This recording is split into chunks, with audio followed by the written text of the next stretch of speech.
crew, stand by. Saya baru tahu tuh karena awal-awal itu masih juga mempelajari dunia session player itu kayak gimana. Jadi sebenarnya ada istilahnya itu riders. Teman-teman pasti mungkin tahu ya riders. Jadi apa yang dibutuhkan oleh sang artis itu disediakan oleh IO setempat. Oke. Mau itu makanan, mau itu kendaraan, Iya, iya. mau itu apalah Akomodasi, pokoknya akomodasi konsumsi, dan transportasi segalanya yang semuanya lah ya. dibutuhkan sehingga artis itu bisa nyaman dalam penampilannya. Nah, waktu itu entah kenapa waktu saya masuk di kamar ada cewek tuh di dalam kamar. Kok bisa ada Ini cewek? ini general ya, artinya secara pribadi atau apa ya, bandnya itu beda-beda lah ridersnya. iya. Ini saya nggak mengeneralisir bahwa semuanya kayak gitu tuh, gitu enggak. Enggak ya. Hanya ini pengalaman yang sebenarnya nggak bisa dilupakan sih. Jadi waktu masuk kamar, loh, kok ada cewek di dalam kan? Saya tanya lah, Mbak, ini beneran kan kamar segini? Karena kita kan dikasih satu kamar, satu orang satu kamar gitu. Iya Mas, benar. Maaf Mbak, ngapain di sini gitu? Oh, ini dari manajemen disuruh ke sini kan. Waduh, dak-dikduk tuh kan. Waduh, apa yang terjadi nih? Karena di dalam udah bau-bau parfum wanita itu kan menggoda juga ya kan. Iman kakak goyang juga nih. Udah ada ya bunga-bunga di kasur. Waduh, buah-buah rambut itu kan. Akhirnya saya, Itu masih bujang ya? masih Oh, bujang. masih bujang. Boleh curiga, jangan menuduh ya. Iya. Jadi suruh keluar dulu lah. Mbak, bisa ngobrol di luar nggak? Oh, boleh Mas. Aduh, maaf nih Mbak, saya butuh istirahat. Karena memang waktu itu udah kota yang ketiga tuh, benar-benar capek dan malam habis manggung subuh harus ini lagi, bongkar alat lagi, berangkat lagi. Aduh, nggak bisa Mas, kalau disuruh keluar saya udah memang di sini. Lama lobby nggak mau tuh ceweknya. Akhirnya saya ke manajemennya, ke manajer band. Tanya, Mas, maaf nih Mas, yang cewek di dalam kamar bisa disuruh keluar nggak, suruh pulang nggak? Tahu nggak yang di ngomongin sama manajernya? Glor, goblok kamu, itu mahal.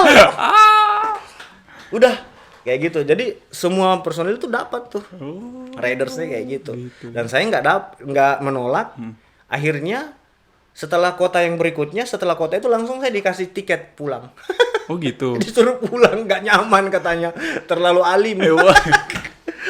Gitu ya. Itu ya tergantung sih pribadi masing-masing dan nggak semuanya seperti itu gitu. Ada memang permintaan khusus. Itu diminta ya, bukan disediakan. Iya, kalau tapi sebenarnya ada disediakan Ada juga fasilitas gitu seperti ya. itu. Yeah. Soal tadi, apakah emang dunia musik seperti itu? Maksudnya dark itu kah gitu maksudnya atau gimana? Selama yang saya jalani sih enggak selamanya seperti itu. Gitu Hanya ya. memang kan dunia musik yang saya jalani itu berkaitan dengan hiburan. Entertain ya. Gitu. Jadi untuk serempet itu sangat tipis. Tipis kan ya? Ya, antara- gitu. Oke. Nah, soal manggung nih, Kak Glory pernah nggak main collab atau mengiringi salah satu musisi terkenal yang ternama gitu? Ya di Jakarta ya kalau dengan artis-artis itu udah kayak bergaul sehari-hari. Sehari-hari, Gitu, iya, apalagi kan dunia musiknya ya pasti pergaulannya lingkaran-lingkaran itu aja gitu orang-orangnya. Kalau ditanya pengalaman dengan artis sih ya karena saya juga kuliah di kampus musik banyak artisnya. Jadi tiap hari ketemu dan kadang kolaborasi bareng, disuruh bantuin gitu. Petra Siombing, terus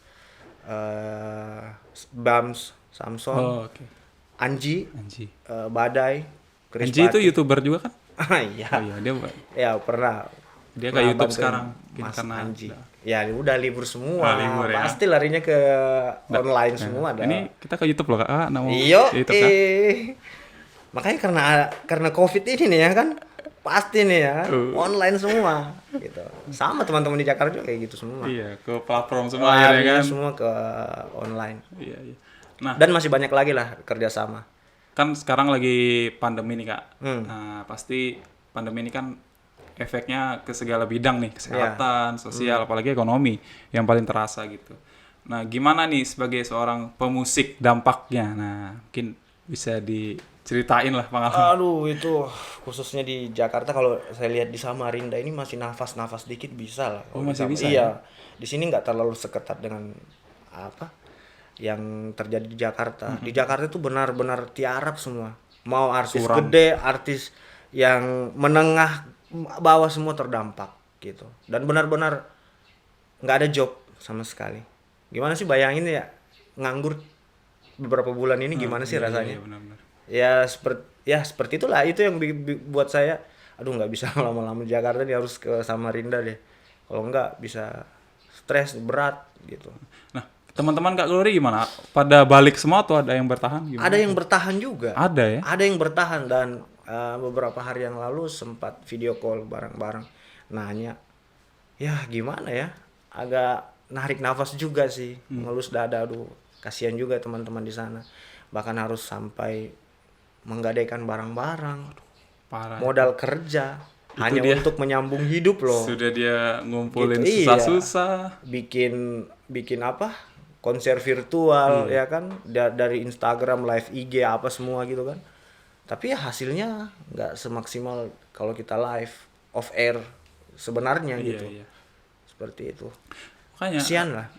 pandemi ini maksudnya nggak terduga gitu loh. Orang bilang kan, entertain ini kayaknya Sangat di luar dugaan. entertain ini, wah ini nggak ada ujungnya nih, Dulu kan? dulu saya punya prinsip nih. Profesi yang paling nyaman ya Paling aman lah ya. seniman. Itu di kepala saya tuh. Tapi setelah adanya Covid kayak gini, sebenarnya tidak ada yang abadi. Gitu. Sangat ringkih gitu ya, maksudnya ada pandemi, Iya, kalau ada saya dulu sedikit. pikirannya gitu. Profesi yang paling enak itu musisi, karena jadi hobi, tapi hobi yang dibayar gitu. Jadi walaupun tekanannya, stresnya bagaimanapun, tapi karena itu jiwanya kita, passionnya kita di situ, tetap aja enjoy. Tambah lagi dapat bayaran, kan bisa bayar ini, bayar itu, bisa bantu orang tua dan sebagainya. Itu paling nyaman. Tapi situasi seperti ini, nggak ada yang abadi, Pak. Semua tiarap, menyedihkan. Nah, Gitu. kita kembali lagi ke musik Kak Glory. Iya. Kak Glory di sana ada grup kan? Grup. Iya. Apa namanya grupnya? Sekalian lah, bersama sedikit kan. Kalau grup tetap sih nggak ada ya, tapi maksudnya ini ada beberapa beberapa segmen. Jadi ada artis, ngiring artis tetap ataupun band reguler. Kalau untuk band reguler dengan teman-teman tergabung di Mr. Whooper namanya. Mr. Rupert. Oke. Benderannya namanya Mr. Whooper. Kalau untuk artis sekarang Yuka Tamada Idol Wah. dengan lagi promo bersama penyanyi pendatang baru namanya Fai Risakota. Gitu. Seperti itu. Kak Glory kan sebagai pemusik punya nggak role model atau panutan nih dalam dunia musik? Kira-kira. Ya banyak sih ya. Banyak ya. Banyak, karena setiap kerjasama dengan senior-senior saya banyak belajar juga dari mereka. Yang paling saya banyak dapat pembelajarannya itu kerjasama dengan Bang Badai Krispati. Wah, itu Ya, itu di gereja dia kan juga koordinator musik di gereja, musik director. Sempat kerjasama bikin konser, acara-acara kemerdekaan, konser kemerdekaan, ataupun ngiringin dia solo gitu, project solonya. Di situ saya dapat banyak pembelajaran bagaimana memproduksi sebuah musik, bagaimana profesionalitas, mau itu pelayanan kayak, mau itu sekuler, harus tetap sama kadarnya gitu. Itu saya banyak belajar. Terus dari segi musikalitasnya, dari segi bagaimana membangun gimmick-gimmick dalam musik gitu, bagaimana membuat sebuah model sebuah nada yang bisa jadi racun. Iya. Gitu ya. Racun istilahnya itu sesuatu yang melekat. mengenakkan lagu nih. tuh, ciri khas dari sebuah lagu itu. Saya banyak belajar dari beliau. Oke, jadi Kak Glory di Samarinda ini kira-kira belum sampai waktu yang ditentukan ya, maksudnya? Ya belum ada tahu ya. gambaran, karena kerjaan di Jakarta juga belum ada kepastian, karena di sana kan udah jalan new normal kan. Tapi melihat situasi keadaan masih belum kondusif. Kemungkinan akan balik ke Jakarta Agustus paling lambat. Paling lambat Agustus ya? Iya, karena semua kerjaan itu ada beberapa yang ditunda sampai Agustus juga. Gitu. Kalau nggak ditunda lagi. Kayak gitu. Nah, kan tadi sudah bicara pandemi. Nah, misalnya suatu saat pandemi akan hilang, amin. Gimana nih industri musik akan mulai lagi, bangkit lagi? Menurut pandangan Kak Glory gimana? Ya Start pasti. lagi dari nol lagi kah atau Pasti ada penyesuaian-penyesuaian penyesuaian baru lah ya? Mungkin dari segi sistem-sistem yang mungkin akan berubah dan kekuatan dari media sosial virtual itu mungkin akan semakin dilirik oleh para musisi sekarang gitu. Karena ya selama ini kan mungkin ada yang belum terlalu fokus ke situ. Pasti ini bakal akan menyiapkan ancang-ancang kuda-kuda untuk pasti akan banyak di dunia virtual online. Iya, setuju sih. Karena kalau pandemi ini ya orang selalu mengadakan online aja sudah kan, Iya. pertemuan, bahkan ibadah-ibadah juga Iya. dari online sekarang gitu. Gitu. Jadi pasti akan membangun kemampuannya di situ lah untuk Berarti produce. tarif akan berpengaruh juga dong. Kalau Tarif tarif gimana? awal-awal ini pasti mungkin akan ada penyesuaian. Penyesuaian Iya. kan. Karena seluruh musisi, seluruh seniman pasti akan ya kayak misalnya kita udah lama nih nggak minum, haus banget kan. Pengen pengen manggung, pengen berkreasi lagi gitu. Tapi mungkin penyedia dari acara mungkin akan satu-satu nggak sebanyak yang sebelumnya. Jadi ya musisi akan berebut untuk Berebut bisa lah ya. masuk ke slotnya di situ. Dan kalau udah banyak yang minta, pasti harga pun bisa ditekan tuh. Kamu nggak mau nih, saya pakai yang lain nih karena masih banyak nih. Nah, Nggak gitu. bisa jual-jual mahal lagi Itu gitu ya. prediksi dan Iya, memang prediksi. udah mulai kelihatan. Gitu. Ada beberapa kontraknya kami di tempat-tempat itu udah mulai menekan. Kalau misalnya kita main lagi, bisa nggak harga diturunin? Udah mulai tuh kayak gitu. Itu penyesuaian sih Iya, iya, sebenarnya. iya. Ada nggak di basis yang menjadi favorit idola Kak Glory lah? Kalau idola, kalau untuk yang di luar saya paling senang dengan namanya Marcus Miller. Marcus Miller, oke. Ah, ah. Saya nggak tahu. Itu ya dari Amerika lah. Amerika ya. Oke. Dia udah senior banget dan orangnya juga edukator, pengajar. Tapi dia juga hidup dari musik dan hidup dari tahun berapa ya? Ada legend-legend musik yang dia udah ngiringin. Dari tahun 80-an dari Berarti udah usia. Ya udah lanjut, tapi kalau misalnya lihat modelnya orangnya itu nggak kelihatan tuanya. Mungkin karena asik terus ya dengan musiknya. Itu dia benar-benar dia main musik fusion, jazz, pop, rock, itu dia enak semua gitu. Jadi dia bisa menyesuaikan, dia bisa memilih nada-nada yang tepat dan attitude-nya itu. Dia bisa menyesuaikan semua dengan genre musik. Itu yang luar biasa. Dia ada band nggak? Maksudnya ada grup? Dia solois. Oh, solois. Iya, tapi waktu sebelum masuk solois, dia memang bantuin jadi session player juga sih, bantuin artis-artis gitu. Jadi ada impian pengen ketemu? Udah ketemu? Di Java Jazz Wow. pernah ketemu. Luar biasa ya. Gitu. Udah foto bareng juga. Duet. Oh enggak belum duet. Tapi kalau untuk ikut master kelasnya udah. Oh, udah ya? Itu karena dia buka master kelas kan waktu datang di Jakarta. Luar biasa. Tahun 2014 kalau nggak salah. Udah ketemu. Kalau udah ketemu idola tuh rasanya Oh. Udah luar biasa dah. Nah, project selanjutnya nih Kak. Kira-kira ke depannya apa rencana-rencana ke depan nih?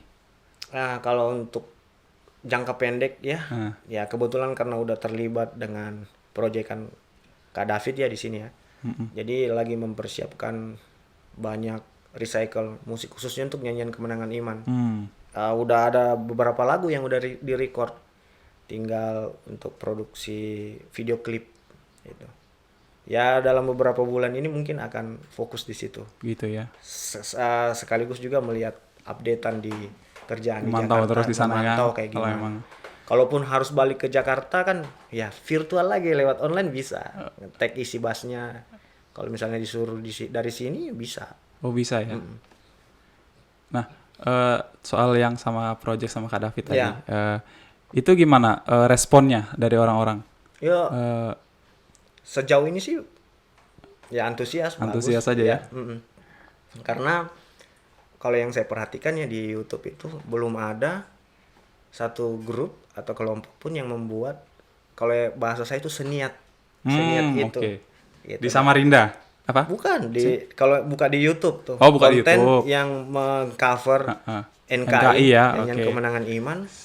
Itu belum ada yang seniat apa yang lagi yang kita buat. Jadi ini sebuah peluang sebenarnya. Peluang, ya, benar, Dan benar, juga benar. untuk bisa mengajak anak-anak muda yang lain khususnya yang menggunakan nyanyian Kemenangan Iman bisa berkreasi juga gitu.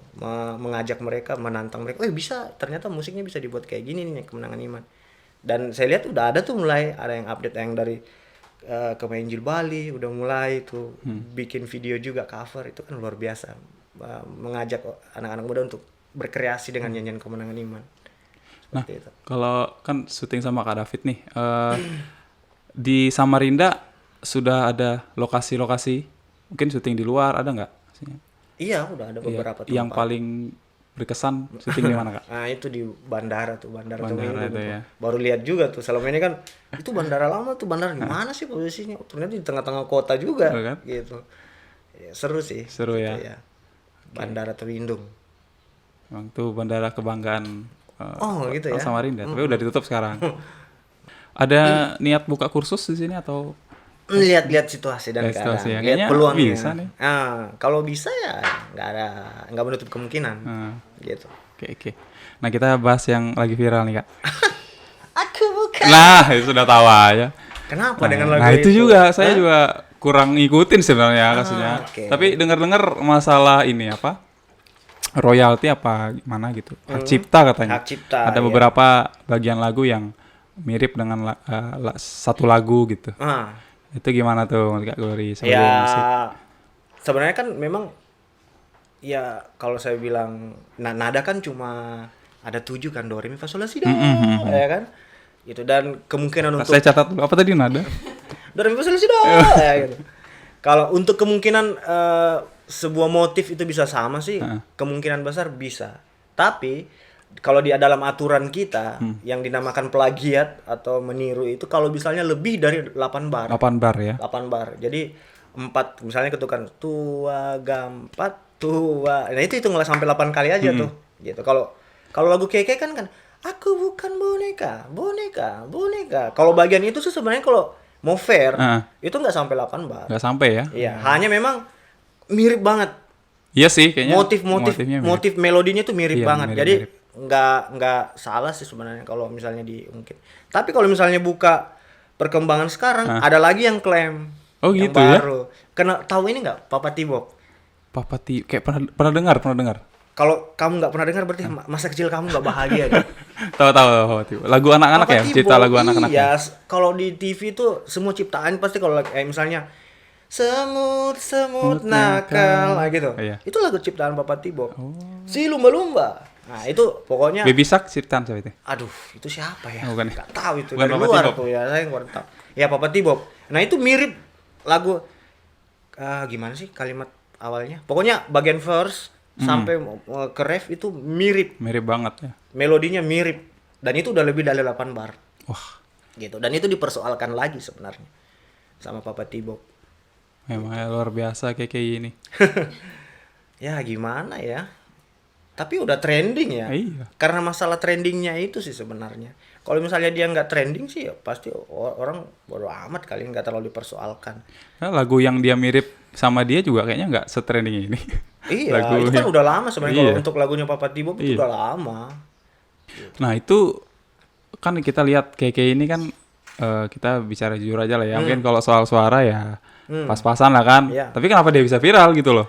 Gimana dengan orang yang penyanyi bagus? kalau saya Kenapa itu bisa kayak perhatikan sih karena dia udah sebelumnya udah dikenal orang. Oh iya, benar sih. Ya, kan? karena udah viral gitu? Viral di sebelumnya. sebelumnya. Jadi apapun kegiatannya, aktivitasnya kan sekarang kan udah diikutin vlog-vlog kayak gitu kan. Itu kan udah menjadi sebuah hal yang umum yang sangat digandrungi sekarang kan, vlog gitu, vlog siapa Raffi Ahmad gitu. Kayak kan ada juga tuh. Dan apapun aktivitasnya pasti orang akan mengikuti. Jadi kalau dibilang aji mumpung nggak juga sih, mungkin ya karena pengen melebarkan sayap kali ya. Jadi coba-coba dinyanyi kayak gitu, viral juga. Atau jangan-jangan timnya KK yang pintar kali ya ngambil Ya momentum. pasti ada sih timnya. Ya, sudah Tim direncanakan produksi, kali. Bisa jadi. Iya, jadi Hah. kalau untuk kesempatan fokus di situ sih bisa kemungkinan. Tapi kan untuk membangun masanya dulu tuh, membangun penggemarnya dulu tuh. Nah, itu itu memang butuh proses. Kalau udah kayak Keke, dia membuatin apa aja pasti orang akan ngikutin. Karena dia sudah ada. Ya udah ada pengikut tetap gitu, betul, penggemar. setuju. Jadi harus membangun penggemarnya dulu, crowdnya dulu dibangun, komunitasnya, masanya. Kalau udah kebentuk enak udah. Tapi yang membentuk itunya memang butuh proses. Nah, itu dia. Bantu ya. Siap. Angkat lagi kemenangan Iman ini, asik. Ya. Semoga bisa kedepannya bisa maksimal lah, bisa. Kita doakan lah ya, kita saling mendukung. Ada pesan-pesan mungkin bagi teman-teman yang memulai karir di bidang musik. Di bidang musik. Gimana tuh? Ada nggak? Ya yang pertama bangun skill musikalitas dengan baik, dengan disiplin. Ya. Bahkan senior sekalipun yang saya tahu itu mereka nggak pernah lepas dari yang namanya latihan. Gitu, latihan pribadi dan disiplin. Bukan cuma pas moodnya lagi enak, lagi apa, baru pengen. Memang dibutuhkan kedisiplinan di situ. Kemudian attitude, bangun kepribadian yang baik, ya kan? Bertanggung jawab, tepat waktu. Kalau misalnya dikasih kulikan, dikulik, nah, gitu. Itu tuh hal-hal sederhana, tapi itu sangat menentukan kelangsungan hidup kita di dunia musik. Ya, kemudian bangun relasi, nah itu dia, koneksi. penting itu, Pak. Ya kan orang bilang kan banyak teman, banyak rezeki. Gitu. Dan memang benar, ketika kita punya banyak lingkungan, koneksi, kesempatan itu ada, gitu, terbuka lebar. Iya. Gitu. Apa lagi ya? Siapkan alat yang baik, modal-modalnya yang baik. Terus kalau misalnya hidup di dunia perform, artinya yang tampil di depan, harus memperhatikan juga penampilan. Gitu. Aparel kita. Ya, itu menarik, penting ya. ya. Menarik. Gitu. Oke. Itu aja sih. Ya. Mungkin itu aja Kak Glo. Ya. Thank you. Your podcast ready? Your crew, stand by.